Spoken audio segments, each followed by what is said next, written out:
वफाकी वज़ीर दाखिला मोहसिन नकवी ने कहा है कि इस्लामाबाद में नई जेल तैयार हो रही है जो 2 माह में मुकम्मल हो जाएगी। अगर बानी को इस्लामाबाद की अदालत से सज़ा हुई तो उन्हें शिफ्ट किया जाएगा। नई जेल में मेडिकल की तमाम सहूलतें मैसर होंगी।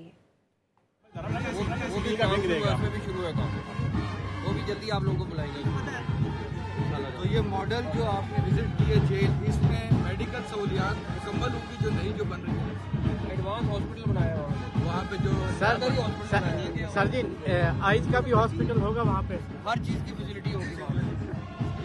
तो जो आप जेल ऑपरेशन करने जा रहे हैं 2 महीने में, इसमें खान को भी लेके आएंगे, इमरान खान को इफ्तार के लिए उनको यहाँ पर अगर वो इस्लामाबाद की तरफ से सजा हुई है तो फिर वो आ जाएंगे, जो इस्लामाबाद के लोग आएंगे। वफाकी वज़ीर दाखिला मोहसिन नकवी ने कहा है कि इस्लामाबाद में नई जेल तैयार हो रही है जो 2 माह में मुकम्मल हो जाएगी। अगर बानी को इस्लामाबाद की अदालत से सज़ा हुई तो उन्हें शिफ्ट किया जाएगा। नई जेल में मेडिकल की तमाम सहूलतें मैसर होंगी।